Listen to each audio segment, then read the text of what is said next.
மத்தாய் எழுதின சுவிசேஷம் 6வது அதிகாரம் அதனுடைய 34வது வசனத்திலே நாம் இப்படி வாசிக்கிறோம். ஆகையால் நாளைக்காக கவலைப்படாதிருங்கள், நாளைய தினம் தன்னுடையவர்களுக்காக கவலைப்படும், அந்தந்த நாளுக்கு அதனதன் பாடு போதும் என்று காணப்படுகிறது. அருமையான தேவனுடைய பிள்ளைகளை, தேவன் சொல்லுகிறார் அதனதன் பாடு, அந்த நாளைக்குள்ளது அதனதன் பாடு போதும் என்று. அப்போ ஆண்டவர் சொல்லுகிறார், முதலாவது தேவனுடைய ராஜ்யத்தை நீதியையும் தேடுங்கள், அதோடு கூட சகலது உங்களுக்கு கொடுக்கப்படும் என்று சொல்லுகிறார். அப்போ எப்பொழுதும் ஆண்டவர் சொன்னார், உங்களுக்காகவே நான் சமாதானத்தை வைத்து போகிறேன், உலகம் தராத சமாதானத்தை நான் உங்களுக்கு தருகிறேன் என்று சொல்லி.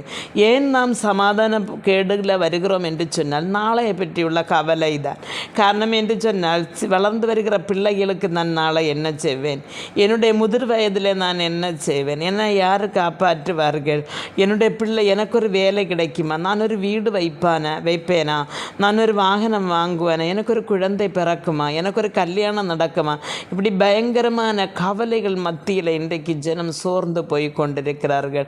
அருமையான தேவனுடைய பிள்ளைகளை ஆண்டவர் சொல்கிறார், ஒவ்வொரு நாளும் அதனதன் பாடு போதும், நாளைக்குள்ளதை கர்த்தர் கருதலாம் என்று சொல்லுகிறார். இப்போ ஒவ்வொரு நாளும் நாம் செபிக்கிறவர்களாகவும் வேதம் வாசிக்கிறவர்களாகவும் இருக்கும் பொழுது இன்றைக்கு நமக்கு என்ன தேவையோ அது கர்த்தர் இன்றைக்கல்ல, நாம் பிறக்கும் பொழுதே நமக்காக அவர் கருதியிട്ടുണ്ട്. நம்ம கவலைப்படும் பொழுது நமக்கு சில காரியங்கள் நமக்கு கிடைக்காமல் இருக்கலாம், சில காரியங்களுக்கு காலதாமதங்கள் இருக்கலாம்.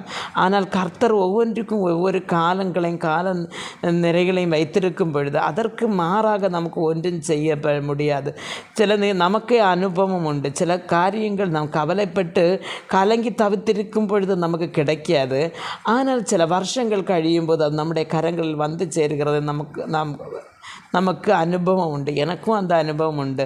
சில காரியங்களில் நானும் நினச்சி நமக்கு அது கிடைச்சா கொள்ளலாம் என்று சொல்லி ரொம்ப ஆசையாக இருந்ததுண்டு. ஆனால் அந்த நாட்களில் எனக்கு கிடைச்சிட்டில்ல.